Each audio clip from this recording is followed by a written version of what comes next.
Hey, microphone check, 1, 2, 5. Just assumed I was late. Microphone check, 1, 2, 3, 4, 5.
WXOW. This is La Crosse's own News 19 Daybreak. This morning on Daybreak, we're providing more clarity on a situation that unfolded near a La Crosse middle school. Plus, we meet the woman who once played in the All-American Girls Professional Baseball League and helped inspire the iconic movie A League of Their Own. We tell you about her visit to the Coulee region. And this morning starts calm, but showers return overnight. We're tracking rain in your forecast.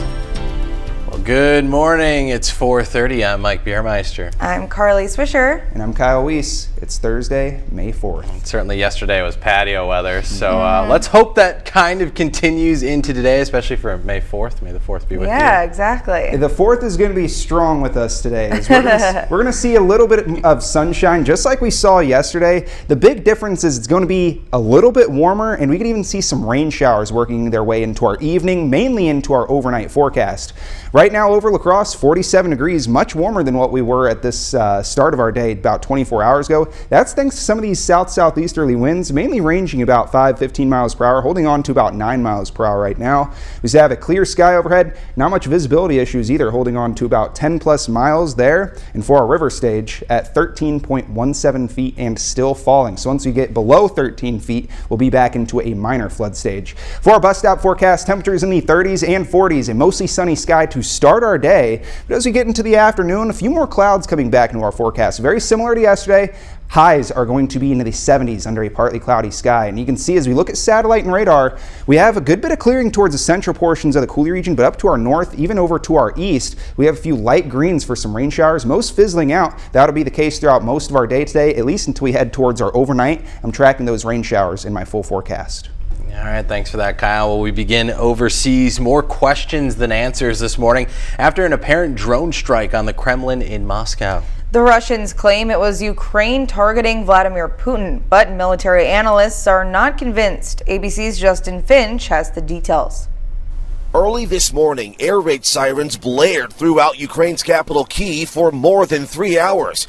Authorities saying Russia launched a complex airstrike with drones and missiles, but no casualties were reported overnight. It comes after Russia claimed it stopped a drone strike on the Kremlin in the heart of Moscow. What it claims was an unsuccessful assassination attempt on President Putin, who was not in the Kremlin at the time. This is the first time that the war has been brought home to Moscow.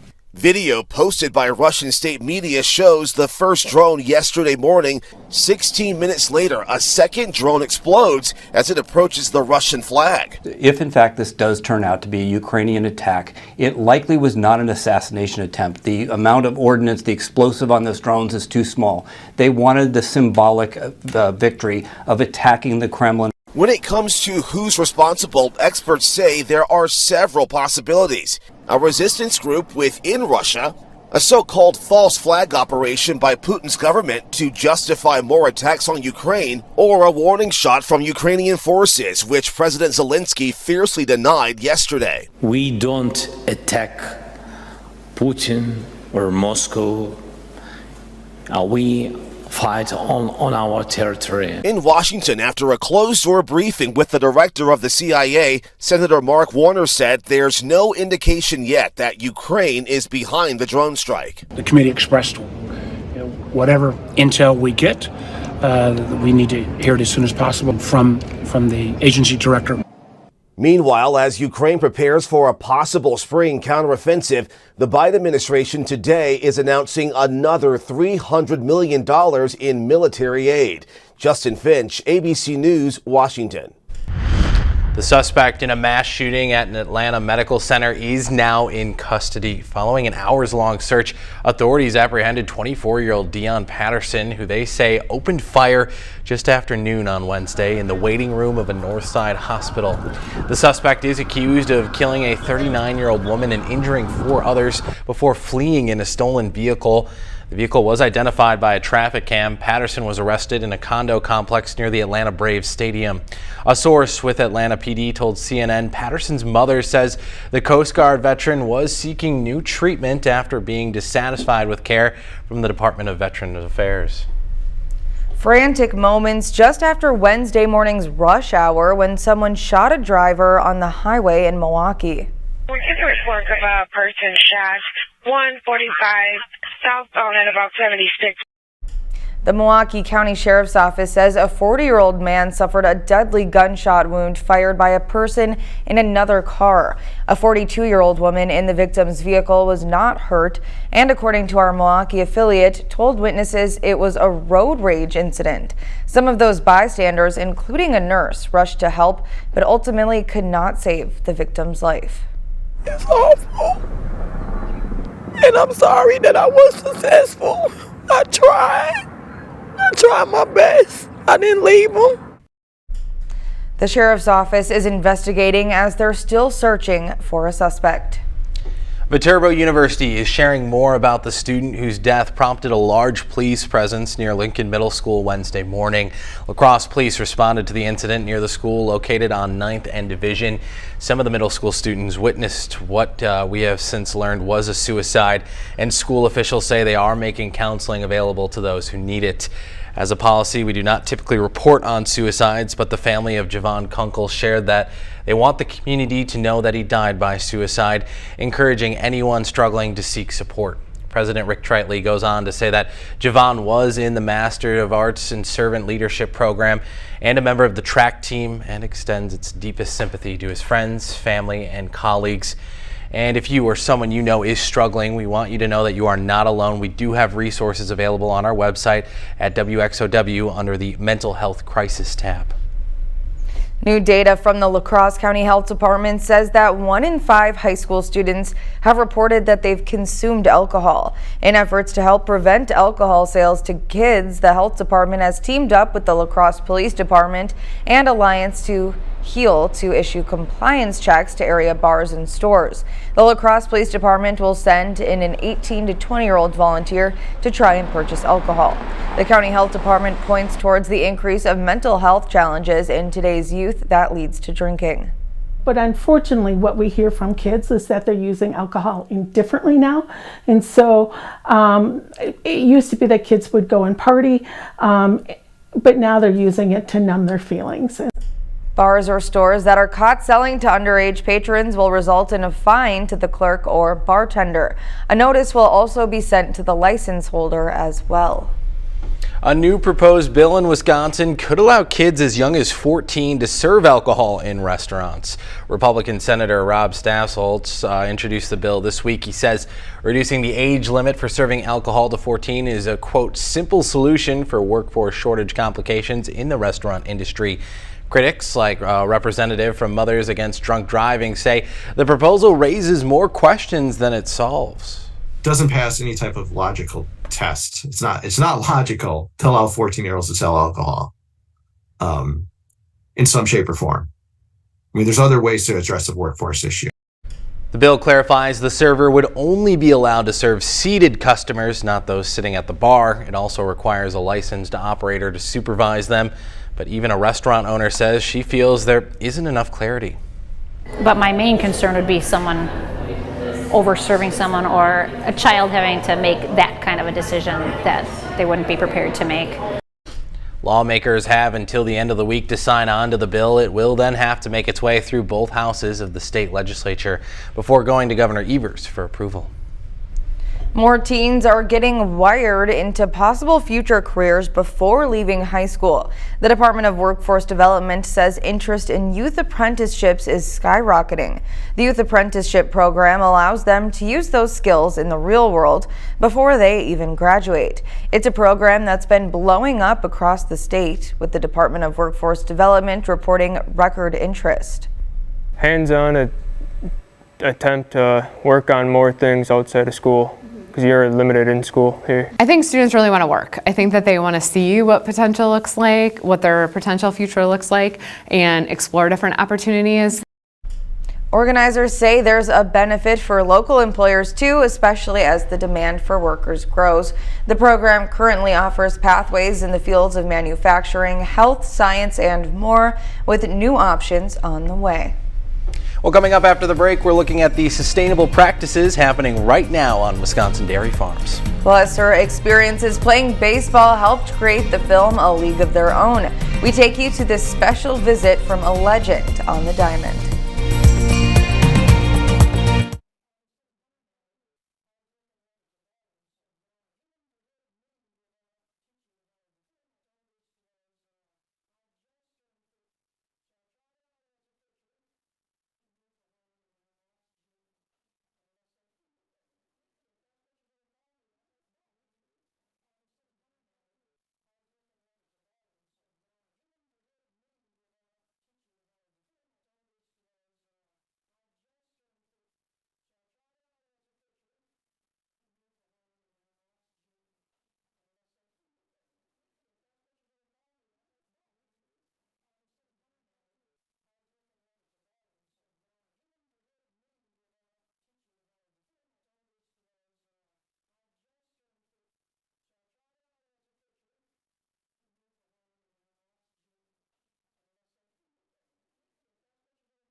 WXOW.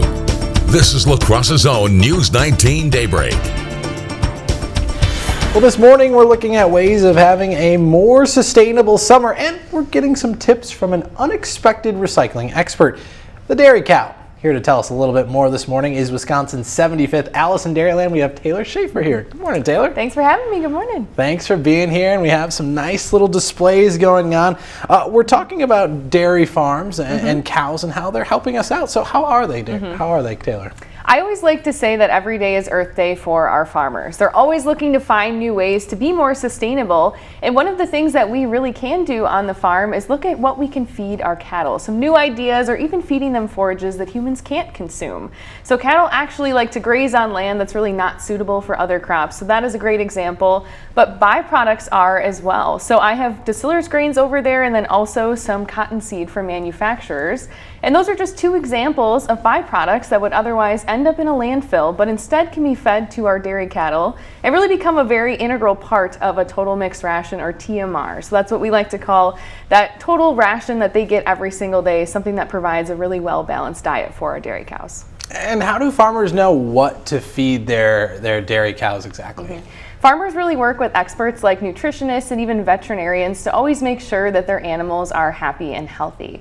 And they often live on or near the land that they farm, so they really know what that land needs best. And especially for these farmers who are out in the barn every single day, these animals really become part of their family too. So they always want to make sure that these animals are healthy, they're getting the food and the nutrition that they need, and of course, producing dairy products for us to enjoy as well. Yeah, as we know, it's so important to keep our cows happy, and we do a pretty good job here in Wisconsin, I have to say. Right? So how can people get more information about being sustainable, shopping sustainable, and really thinking Wisconsin first? Well, if you would like to learn more about how Wisconsin dairy farmers are committed to a sustainable future, you can visit wisconsindairy.org. But I like to say today and every day is a great way to celebrate our dairy farmers here in Wisconsin by buying local. So in the store, you can really look for the Proudly Wisconsin badge or the number 55 on your packaging to ensure that you are purchasing genuine Wisconsin dairy products. And that really can range from everything from milk and sour cream to even yogurt and cheese. All dairy products provide the same essential 13 nutrients and really are a great fit for anyone in your family. So that's a great place to start. But of course, I mean, looking ahead, it's almost National Dairy Month. So June Dairy Month is a great place to celebrate as well. Yeah, those dairy breakfasts always packed with folks because it's really feeding our economy and feeding our bellies at the same time. Absolutely, and delicious breakfast. And I always like to say, if it's June Dairy Month or if it's National Ice Cream Month, ice cream for breakfast is definitely the best way to go. I think a lot of parents' ears just perked up on that one. Well, Taylor, thank you so much for joining us. Thanks for having me.